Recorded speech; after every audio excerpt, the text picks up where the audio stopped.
حضرت عبداللہ ابن عباس رضی اللہ تعالیٰ عنہ فرماتے ہیں مجھ سے میرے نبی پاک علیہ السلام نے ایک بات کی، اور یہ حدیث سارے جوانوں نے لکھ لینی ہے دل کی تختی پہ۔ حضرت عبداللہ ابن عباس کہتے ہیں نبی کریم علیہ السلام نے مجھ سے فرمایا عبداللہ ساری دنیا مل کے تیرا کچھ سنوارنا چاہے سنوار نہیں سکتی جب تک اللہ نہ چاہے، اور ساری دنیا مل کے تیرا کچھ بگاڑنا چاہے بگاڑ نہیں سکتی جب تک اللہ نہ چاہے۔ تو یہ سہمنے کا کیا مطلب ہوا جی؟ ڈرے ڈرے رہنے کا کیا مطلب؟ حالات کے سہمے ہوئے لوگوں کو بتا دو حالات بدل جاتے ہیں، ایک جیسے نہیں رہتے۔ ڈرے نہیں سہمے نہیں۔ ہمارے اولیاء لوگوں کے عقیدے مضبوط کرتے، صوفیاء نظریات مضبوط کرتے، یعنی کوئی ماننے والا بھی نہیں مسلمانوں کا داتا صاحب آ کے بیٹھ گئے، نظریہ پکا تھا میرا اللہ میرے ساتھ ہے۔ خواجہ اجمیر جا کے وہاں بیٹھ گئے، ایک جناب انہوں نے خیمہ لگایا اور وہ تو مضبوط نظریے والے لوگ تھے، کچی کچی باتیں کرنا لوگوں کو۔ وہ ایک بات لکھی ہے بزرگوں نے، ایک بادشاہ کو وہم ہو گیا تھا کہ اگر صبح صبح کو برا بندہ میرے متھے لگ جائے تو میرا کام نہیں ہوتا۔ بدشگونی لیتے ہیں نا لوگ۔ وہ شکار کھیلنے جاتا تھا تو کہتا تھا سارے رستے خالی کرا دو، فلانا بندہ کو اگر کوئی بندہ متھے لگ گیا تو پتہ نہیں شکار ہوگا کہ نہیں۔ وہ شکار کھیلنے نکلا، ساری سڑکیں خالی کرا دی۔ ایک بندہ تھا بیچارہ جنگل سے لکڑیاں کاٹ کے لا رہا تھا، اپنے بچوں کے لیے چولہا جلانا تھا گھر میں، اسے پتہ نہیں تھا بادشاہ آ رہا ہے۔ وہ چڑھ گیا سڑک پہ، قابو آ گیا فوج کے۔ بادشاہ کو غصہ آیا، تمہیں کہا تھا اگر کوئی ایسا بندہ آ جائے تو میرے کام خراب ہو جاتے ہیں، تم نے روکا کیوں نہیں؟ اس کو پکڑ کرنا بادشاہ نے ایک درخت سے باندھ دیا، کہا اگر تو شکار ہو گیا اچھا شکار کھیلنے جا رہا تو اسے آزاد کر دوں گا، اور اگر اچھا نہ ہوا تو چونکہ اس کی وجہ سے نہیں ہونا لہذا سزا دوں گا۔ اب دھوپ میں بندے کو باندھ کے رکھیں اور سارا دن گزر جائے۔ شام کو عصر کے بعد بادشاہ واپس آیا، کہنے لگا کھول دو اسے، میرا شکار بڑا اچھا ہوا ہے، ورنہ میرے کو متھے لگ جائے تو میرے کام سارے خراب ہو جاتے ہیں، دن صحیح نہیں گزرتا۔ اب وہ صبح سے بیچارہ بندہ ہوا تھا، تنگ آمد بجنگ آمد، بندہ تنگ آئے پھر وہ سخت باتیں کرتا ہے۔ تو وہ بندہ کہنے لگا مرنا تو ہے ہی پر کچھ اچھی بات کر کے مرے۔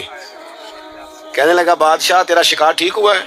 کہا ٹھیک ہوا ہے۔ کہا سویرے میں تیرے متھے لگا تھا، تیرا دن تو ٹھیک گزرا ہے، پر تو میرے متھے لگا تھا، میرا نہیں ٹھیک گزرا۔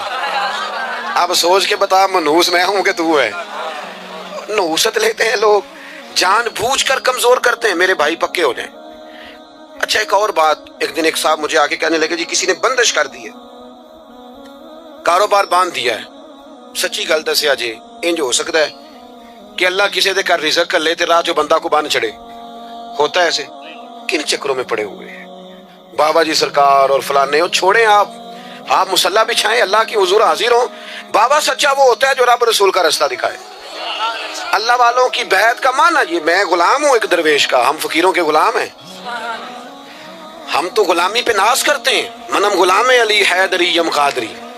لیکن میرے عزیز آپ وہ سیکھیں جو ہمارے بزرگوں نے ہمیں سکھایا۔ الذین آمنوا پکا نظریہ، پکا، ہاں محنت کرنی ہے، گھر سے نکلنا ہے، بیٹھے نہیں رہنا، جدوجہد کرنی ہے۔ ہمارے بہت سارے لوگ کام نہیں کرتے، نوجوان کام نہیں کرتے۔ نوجوانوں ایک پیشہ برا یار وہ نہ اختیار کرنا، ایک پیشہ برا وہ ہے کسی کے آگے ہاتھ پھیلانا، مانگنا۔ باقی جو صفائی کر کے جھاڑو دے کے رزق کمائے بڑا اچھا آدمی ہے، جو سویرے اٹھ کے منڈی جائے ریڑھی لگائے وہ بڑا باعزت آدمی ہے۔ ایک پیشہ برا وہ ہاتھ پھیلانا، ہاتھ نہیں پھیلانا کسی کے آگے، کسی دنیا دار سیٹھ نواب کے آگے نہیں جانا، کسی تگڑے رشتہ دار سے امید نہیں لگانی، امیدیں اللہ سے لگائیں۔ کمزور نہ بنے، طاقتور بنے۔ ہم ادھر ادھر امیدیں لگاتے ہیں، کمزوریاں دکھاتے ہیں، اپنے آپ کو بھی کمزور کرتے ہیں، اپنے بچوں کو بھی کمزور کرتے ہیں۔ طاقتور رہیں۔ اللہ کے پیارے حبیب علیہ السلام نے فرمایا صبح اس طرح گھر سے نکل جایا کرو جس طرح پرندے نکلتے۔ فرمایا اللہ پہ بھروسہ کر کے گھر سے نکلو، جو رب پرندوں کو پیٹ بھر کے روزی دیتا ہے تمہیں بھی عطا فرمائے گا۔ نکلو گھر سے، نکلو، نکلنے کا ارادہ کرو، پروگرام نکلنے کا بناؤ۔ نکلنے کا پروگرام ہی نہیں لوگ بناتے، ارادہ ہی نہیں کرتے، محنت نہیں کرتے۔ کھیتی باڑی کریں، کام کاج کریں، جانور پالیں، جو دیہاتی ماحول میں ممکن ہو سکتا ہے کریں، لیکن اپنی مٹی پہ چلنے کا سلیقہ سیکھو۔ سنگ مرمر پہ چلو گے تو پھسل جاؤ گے۔ میرے عزیز کام کریں اللہ۔ اور دوسری بات وَقَانُوا يَتَّقُونَ، میں لمبی تقریر نہیں کیا کرتا، میں تھوڑی سی تقریر کرتا ہوں، لیکن کوشش کرتا ہوں وہ کروں جو یاد رہ جائے، وہ کروں جس کی ضرورت ہو۔ میری کچھ طبیعت بھی ٹھیک نہیں، بعض دوست بہت اصرار کر کے بعض اوقات وعدہ لے لیتے ہیں تو پھر اس وعدے کی پابندی کرنی پڑ جاتی ہے۔ میں نے چند ایک باتیں کرنی ہے، آپ میری بات پر توجہ رکھیں گے، اور ایک بات ضرور ذہن میں رکھیں، پیروں کے ہاتھ چومنا ضروری نہیں ہوتا، ان کی بات ماننا ضروری ہوتا ہے۔ یہ گاڑیوں کے پیچھے بھاگنا، ایک دوسرے کو دھکے شکے دینا، اسلام تو کہتا ہے کسی کو دھکا لگے تو حجر اسود نہ چومو، آپ دھکے دے کے پیر صاحب کے ہاتھ چوم رہے ہیں۔ تو اس لیے ان چکروں سے باہر آئیں، بات مانیں، آپ میری کوئی بات مانیں گے میرے گناہ معاف ہوں گے، میرے لیے کوئی بخشش کا ذریعہ بنے گا۔ کچھ بھی نہیں ہے ہم لوگ، کوئی شے نہیں، اللہ جانتا کیا ہے مسئلہ۔ ایک دین بتانے والے چھوٹے سے آدمی، بات نہیں مانتی قوم۔ میں اکثر دوستوں سے کہتا ہوں پہلے لوگ دعا لیتے تھے، آج کل فوٹو لیتے ہیں۔ پہلے ملتے تھے کہتے دعا کرو، اب کہتے ہیں کبھی فوٹو بن جانا۔ وہ بھائی فوٹو کوئی ثواب کا کام ہے، خیر کا کام کریں جو کرنے والا ہے۔ تو پہلی بات یہ کہ مضبوط ایمان، مضبوط عقیدے، اور پھر وَكَانُوا يَتَّقُونَ، اللہ کا بندہ متقی ہوتا ہے۔ متقی کون ہوتا ہے؟ بولیے۔ نمازی، نماز پڑھنے والے کو نمازی کہتے ہیں، حج کرنے والے کو، سخاوت کرنے والے کو، گناہ سے بچنے والے کو متقی کہتے ہیں۔ پرہیزگار، کوشش کرے گناہوں سے بچے، اس کو متقی کہتے ہیں۔ ڈاکٹر کے پاس دوائی لینے جاتے ہو، ڈاکٹر ایک دوائی دیتا ہے، ساتھ پرہیز بتاتا ہے۔ مشکل کام کیا ہے؟ جلدی سے بتائیں نا، دیر بڑی کرتے ہیں۔ کچھ لوگ ناراض ہیں، بولتے نہیں بالکل بھی۔ بتائیں دوائی کھانا مشکل ہے کہ پرہیز کرنا؟ بس سمجھ لو یہ دین میں بھی پرہیز ہی مشکل ہے۔ لوگ نماز پڑھ لیتے ہیں، جھوٹ سے پرہیز نہیں کرتے، روزہ رکھ لیتے ہیں، غیبت سے پرہیز، حج کر لیتے ہیں لیکن مال حرام سے پرہیز۔ پرہیز کریں، پرہیز کرنا تقویٰ ہے۔ پرہیز کرنے والا متقی ہے، اور تقی اللہ کا دوست ہے۔ اپنی زندگی میں تقویٰ، پرہیزگاری اختیار کریں۔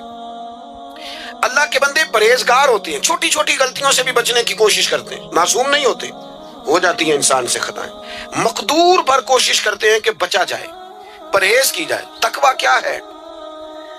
حضرت عمر فاروق رضی اللہ تعالیٰ عنہ نے حضرت ابی بن کعب رضی اللہ تعالیٰ عنہ سے فرمایا بتائیے تقویٰ کیا ہے؟ تو وہ عرض کرنے لگے حضور تنگ رستے سے بندے نے گزرنا ہونا اور کھلا لباس پہنا ہو اور دونوں جانب جھاڑیاں ہوں کانٹے دار، تو کیسے گزرے گا؟ تو آپ نے کہا ذرا کپڑے سمیٹ کے گزرے، دائیں بائیں توجہ رکھ کے گزرے۔ فرمایا بس حضور دنیا میں بھی ہر طرف گناہوں کی جھاڑیاں ہیں، جو ذرا توجہ سے بچ کے گزر جائے اسے متقی کہا جاتا ہے۔ اللہ کے بندے متقی ہوتے ہیں، وہ پرہیزگار ہوتے ہیں۔ میں آپ کو کیسے یہ بات سمجھاؤں کہ پیر کے لیے کرامت ہونا ضروری نہیں۔ کہتے میں تویز لیا سی تو میں ٹھیک ہو گیا، تو بندہ دوائی لے آمی ہو جاتا ہے، پھر ڈاکٹر نو پیر مان لو۔ اور بھائی اگر تیری گناہوں کی بیماری گئی ہے تو پھر تو ڈاکٹر صحیح پیر ہے، پھر تو تیرا پیر کامل ہے۔ اور اگر تو پیری مریدی، آج کل نہیں منع کرتے پیر، وہ کہتے نظرانہ آ رہے ہیں نسانوں کی لوڑے ڈکنے دی، یہ جرم کردہ کرے، ایتھے تے لنگر تے دھیان نہ پہنچاندہ ہے کہ نہیں، باقی چھوڑو۔ یہی کام اسٹیجوں پہ ہوتا ہے، نعت کا نعت پڑھ رہا ہے، دنیا چھڑنی پہ تے چھڑ دیاں گا، دامن حضور دا تو 40,000 تو کچھ ہے چھڑ، وہ نہیں چھوڑتا، وہ اس نے سارے لینے ہیں پورے۔ تقریریں ہو رہی ہیں اور نقابتیں ہو رہی ہیں اور خطابت ہو رہی ہے، بھی آپ اللہ رسول کا دین بیان کریں، اور بڑا ہو گیا، یہ کمائی کا ذریعہ ہے۔ لوگ کدھر جائیں گے؟ یہاں بھی ریٹ لگیں گے، یہاں بھی وہی کام ہوگا جو دنیا دار کرتے۔ خدا کے بندو اللہ سے ڈرو۔ میں نذرانے کا مخالف نہیں، لیکن آپ نے تو ریٹ رکھنے شروع کر دیے، آپ نے تو کہنا شروع کر دیا پہلے اتنے جمع کراؤ پھر میری گاڑی چلتی ہے۔ اللہ کے بندے تقویٰ، پرہیزگاری، اس کا سبق، اس کا درس، اللہ کے بندے متقی ہوتے ہیں، وہ پرہیزگار ہوتے ہیں۔ سب سے پہلا تقویٰ زبان کا، آپ جو بولیں سوچ کے بولیں، زیادہ باتیں کرنے کی عادت نہ ڈالیں، جو منہ میں آئے کہہ نہ دیں، رب سے ڈر کے بات کریں۔ میرے نبی کریم علیہ السلام نے فرمایا کئی دفعہ تم بات کرتے کرتے ایسا جملہ بولتے ہو تمہیں پتہ ہی نہیں ہوتا، مالک کو اتنا پسند آتا ہے تمہارے لیے جنت کا فیصلہ کر دیتا ہے، اور کئی دفعہ تم بات کرتے کرتے ایسی بات کرتے ہو تمہیں پتہ ہی نہیں ہوتا اور جملے کی وجہ سے تمہارے لیے جہنم کا فیصلہ ہو جاتا۔ تو تقویٰ، پرہیزگاری، محتاط، یعنی وہ کسی کا دل توڑنے سے بچتے ہیں، وہ کسی کو تکلیف دینے سے بچتے ہیں، وہ اذیت دینے سے بچتے ہیں، وہ پریشان۔ میں آپ سے عرض کروں ہمارے ملک میں جو سب سے بڑا مسئلہ ہے وہ اپنی ذات کے لیے جینے کا مسئلہ ہے۔ ہمیں صرف اپنے سے غرض ہے، دوسرے سے کوئی غرض ہے۔ ایک درویش گزرے حضرت اجل شیرازی رحمۃ اللہ علیہ، مرید بیعت ہوا تو اس نے کہا حضور کوئی وظیفہ؟ فرمایا وظیفہ یہ ہے جو نبی پاک نے بیان کیا ہے. حضور نے فرمایا جو اپنے لیے پسند کرنا وہی اپنے بھائی کے لیے پسند کرنا، یہ تیرا وظیفہ ہے. کئی دنوں کے بعد پھر آیا، کہا حضور کوئی پڑھنے کے لیے بتائیں. فرمایا اس پر عمل کر جو میں نے تجھے کہا. جو اپنے لیے پسند کرنا وہی اپنے. جو لوگ اس حدیث پر عمل کرتے ہیں مجھے بتائیں وہ کبھی میلا کچیلا مال بیچیں گے، گلے سڑے پھل بیچیں گے، رشوت کا بازار گرم کریں گے؟ حضور نے فرمایا جو اپنے لیے پسند کرو وہی اپنے.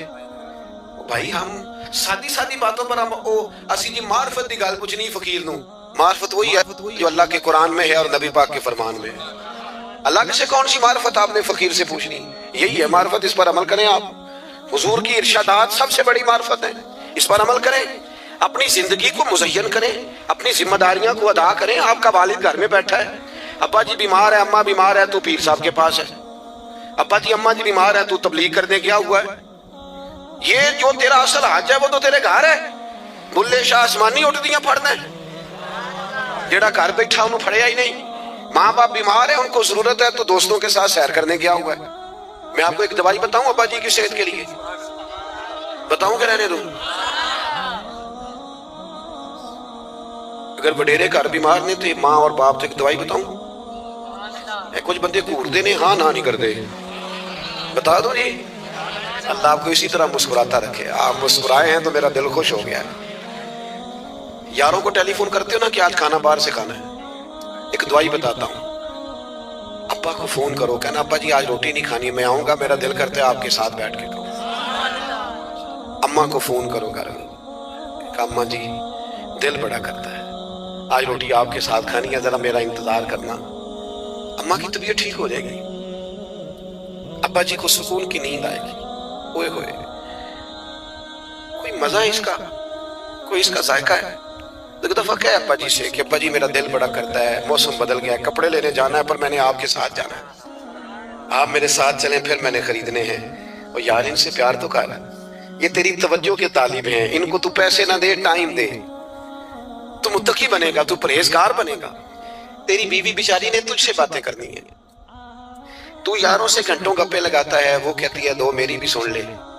وہ تیرا ہی لباس ہے، جو وہ تجھ سے کہہ سکتی ہے کسی اور سے کہہ سکتی. تیرے پاس ٹائم ہی نہیں. تو باقی ساری کھیلیں کھیل آیا ہے اور بچے تیرے انتظار کر رہے ہیں اور تو ان کو کہتا ہے میں بڑا تھکا ہوا ہوں، پیچھے ہٹ جاؤ. نبی پاک علیہ السلام سے زیادہ کو مصروف رہ سکتا ہے؟ پر حضور تو نواسوں کو کندھوں پہ بٹھاتے تھے. نبی پاک کے ساتھ تو وہ نماز کے وقت بھی ساتھ آ جاتے. ہم اپنی اصل جو زندگی ہے اس کو خوبصورت کیوں نہیں کرتے؟ ہمیں شریعت اسلام، میں اکثر دوستوں سے کہتا ہوں جو دادا اللہ نے پسند کیا اس خاندان میں اللہ نے مجھے پیدا کیا. جو ماں باپ، دادی، نانا، نانی، ماموں، چاچو اللہ نے پسند کیے وہاں مجھے اللہ نے پیدا کیا. یہ ہماری مرضی نہیں ہوتی ہے، کس کی مرضی ہوتی ہے؟ تو جو دادا اللہ نے پسند کیا وہ ہمیں بھی پسند ہونا چاہیے. جو نانا اللہ نے ہمارے لیے پسند کیا ہمیں بھی پسند ہونا. اسی دوجیاں نال پیار کرتے ہیں تے اپنے نال. وہ میرے عزیز آپ کا لہجہ انداز محبت والا ہو، پیار والا ہو، آپ متقی بنے. یہ جو اپنی مرضی کا سونا، اپنی مرضی کا اٹھنا، اپنی مرضی کا جاگنا، اپنی مرضی کا کھانا، اس سے نکل آؤ. دوسروں کا خیال رکھنا شروع کرو. تھوڑا سولیا کرو نوجوانوں. والدین کو ٹائم دو، بچوں کو ٹائم دو، اپنے گھر میں وقت گزارو، اپنے پڑوسیوں کا خیال رکھو. میرے نبی پاک نے فرمایا میں اسے مومن نہیں مانتا جو پیٹ بھر کے روٹی کھائے اور پڑوسی بھوکا سو جائے. اپنے ارد گرد تھوڑی توجہ کرو. باتیں چونکہ زیادہ نہیں کرنی تھی، بس بڑی جلدی ختم کرنے لگا ہوں. ایک ضروری بات اور بھی ہے، اللہ کے جتنے ولی تھے نا ان کی جوش ہے سب سے زیادہ مضبوط تھی، وہ تھا مصلی، عبادت. 2.5 گھنٹے قوم موبائل تے بیوے اور نماز فرض بھی نہ پڑھے. ایتا کیا جے میرے وال میرا کوئی دوست اگر مجھے ایک دفعہ کہے نا ٹائم کوئی نہیں تانوں ملن دا، میں کہنا بھائی تیری میری دوستی تے سلام دعا جڑی ہے نا وہ اگے نہیں چل سکتی. تیرے کو ٹائم نہیں تھی، اسی تے اگے بڑے مصروف ہاں. یہ کیا بات ہوئی؟ ہم تو پہلے صبح کہیں، دوپہر کہیں، شام کہیں. ہم سے تو پوچھو نا کیا ہمارے حالات زندگی ہیں. عدم سے لائی ہے ہستی میں آرزو رسول، کہاں کہاں لیے پھرتی ہے جستجو رسول. تو کوئی دوست کہے جی ٹائم نہیں تانوں ملن دا تے تسی دسو تانوں اچھا لگدا ہے؟ بولو نا یار. اللہ مجھے معاف کرے، نقل کفر کفر نہ باشد، جب یہ کہتے ہو کہ میرے پاس نماز کا ٹائم نہیں، پتہ ہے کتنی ڈاڈی بات کرتے ہو. میرا ایک کلاس فیلو تھا تو میں اسے کہتا نماز پڑھ، کہتا بس یار میں ہے اچھا آدمی کہتا یار بس وہ کاروبار بہت پھیل گیا، دعا کرنا یہ میری غلطی ہے. تو چونکہ بے تکلفی تھی تو اس کو چوٹ لگ گئی، آپریشن کرانا پڑا، فریکچر ہو گیا. تو پھر میں تیمارداری کرنے کے لیے گیا 2-3 دفعہ. تو آخری پھیرے میں نے اسے کہا چھوٹی سی بات کرنی، اور میں نے بڑے ادب سے بڑے دھیمے لفظوں میں کہا میں کیا یہ آپریشن کا ٹائم نکلا ہے، نماز کا ٹائم ہی نہیں. صبح فلائٹ ہو تو آنکھ کھل جاتی ہے، نماز کے لیے کیوں نہیں کھلتی؟ نہ کرو یار ایسے. مصلی بعد والذین یبیتون لربہم سجدا وقیاما، اللہ کے بندوں کی راتیں سجدوں میں گزرتی ہیں، قیام میں گزرتی ہیں. محفلیں بے شک چھوٹی ہو جائیں، نمازیں نہیں چھوٹی ہونی چاہیے. آپ باقی جگہوں پہ ٹائم کم کریں، عبادات کے لیے اپنے آپ کو تیار کریں ذہنی طور پر، فکری طور پر. تو میری بات مکمل ہوئی.